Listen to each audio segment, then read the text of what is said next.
Mexia streets feel as classic as the Texas-sized personalities they've given birth to. And I'm getting hungry, so let's head to a place that's putting a classic spin on the classic American diner experience, Joe Friday's.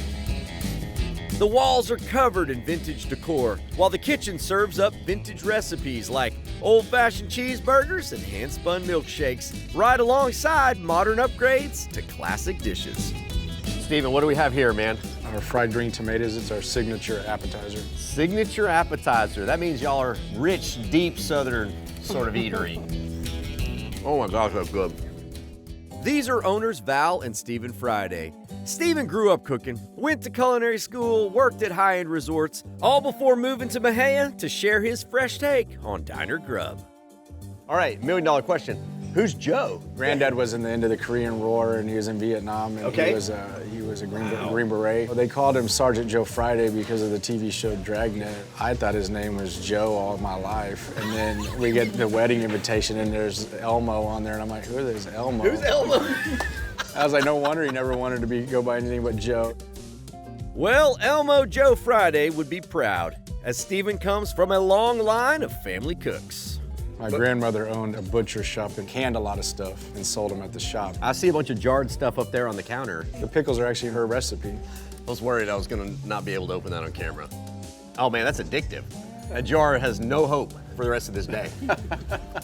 As you sit and look around, you'll notice this place is as much museum as restaurant. So people bring me stuff all the time. Someone unloaded a BB gun on this guy. The 1995 by-district champs. There's people who eat here that were on that team. Like, Yeah. that's us. Now, Valerie, you grew up in Mexia. Yeah. Mexia is special. Like, you obviously see people that you went to high school with, went to church with, and they always want to support however they can. All right, what should I get for lunch? I would choose the Porky Pig sandwich. The Porky Pig now is talk good. to me. Grilled pork chop with grilled ham, bacon. You don't have to say anything else. That's what I want. Well, this little piggy is gonna watch how it's done. Center cut pork chop that we're gonna pound it out a little bit. That's that butcher shop coming out in you. Lay it up here on the grill, then season it. Put some ham down, Texas toast. Then we got bacon, and then we're gonna throw a fried egg down too. Oh my gosh, it's a whole barnyard. So we got our garlic mayo that we make in-house. Put the cheese right over the top. Sous-vide. Yeah, that's good. Here, little piggy. Well, here it is, folks. 3 little piggies on here, but the biggest pig sitting at the table is definitely gonna be me. Oh, that's good. The meaty star of this sandwich is that pork chop, because it got like tender, good grilled seasoning, but then you got like the crispy bacon and the ham.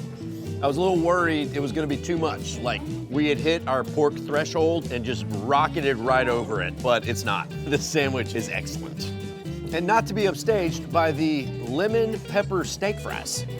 I mean, this is what a diner used to be. Delicious homemade craft food. And that's all, folks. To see the full episode or to get info about how to visit this spot, trip on over to thedaytripper.com.